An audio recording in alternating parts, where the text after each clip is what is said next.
ముగ్గురు స్నేహితులు బీచ్ ఒడ్డున కూర్చొని ఆ చల్లగాలిలో సరదాగా కబుర్లు చెప్పుకుంటూ వారి యొక్క సంభాషణ ప్రేమ గురించి వెళ్ళింది.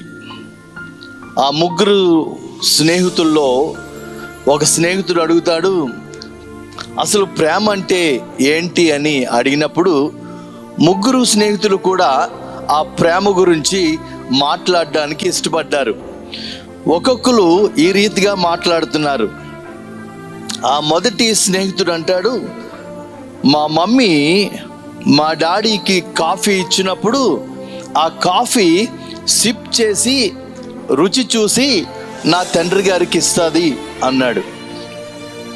ఆ రెండవ స్నేహితుడు ఇలా అంటున్నాడు, మా డాడీ ప్రతిరోజు ఉదయాన్నే ఉద్యోగానికి వెళ్ళి సాయంకాలం తిరిగి ఇంటికి వచ్చినప్పుడు తన యొక్క బట్టలు నలిగిపోయి ఉంటాయి, చెమట పట్టిన శరీరంతో తిరిగి ఇంటికి వచ్చినప్పుడు మా అమ్మ ప్రతిరోజు మా నాన్నగారికి ఎదురుగా వెళ్ళి ఆయన్ని కౌగిలించుకొని ముద్దు పెట్టి ఇంట్లోనికి ఆహ్వానిస్తుంది అన్నాడు.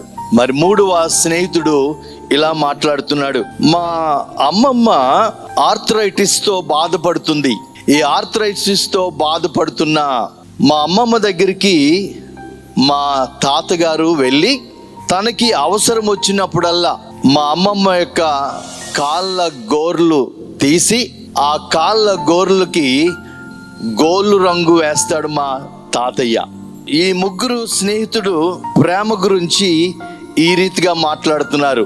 మా నాన్నకి కాఫీ రుచి చూసి ఇస్తుంది, చెమట పట్టి ఇంట్లోకి వచ్చిన మా తండ్రి గారిని కౌగిలించుకుంటుంది మా అమ్మ. మా తాతగారు గోళ్ళు కత్తిరించుకోలేని స్థితిలో ఉన్న మా అమ్మమ్మకి ఆమె యొక్క గోర్లు కత్తిరించి గోల్ రంగు వేస్తాడు మా తాతయ్య. Love is not a feeling, love is an action. ప్రేమ అనేది భావోద్వేగం కాదు, ప్రేమ అనేది ఒక చర్య.